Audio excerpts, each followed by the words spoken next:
Une nuit d'hiver à Val-d'Or, en Abitibi-Témiscamingue au Canada, une jeune fille disparaît. Ce qui s'ensuit est un enchaînement d'horreurs, un meurtre brutal, des accusations douteuses et une justice qui laisse des questions sans réponse. Jusqu'à aujourd'hui. Nous sommes en mars 1990. Sandra Godet, 14 ans, rentre chez elle après une soirée tranquille.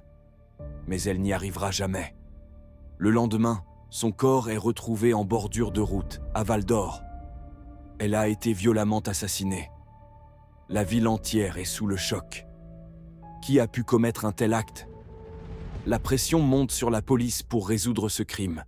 Et rapidement, 3 suspects sont arrêtés.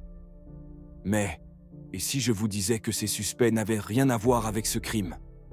Que tout ce que vous pensez savoir est peut-être faux? Les 3 suspects, Laurent Taillefer, Billy Taillefer et Hugues Duguay, sont interrogés de manière intense. Billy finit par avouer. Mais attention, cet aveu a été obtenu après des heures de pression psychologique et de violence policière.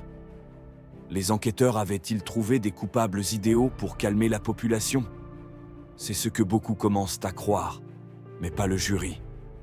En 1991, Billy et Hugues sont reconnus coupables et condamnés à la prison à vie.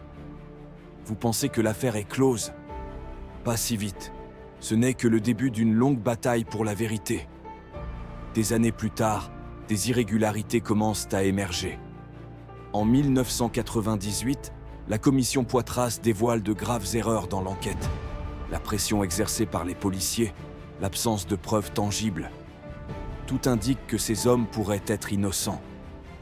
En 2003, après 12 ans en prison, Billy Taillefer et Hugues Duguay sont finalement acquittés. Mais l'affaire ne s'arrête pas là. Le véritable meurtrier de Sandra court toujours. Et si le véritable coupable se cachait parmi nous depuis tout ce temps? Qui a tué Sandra Godet?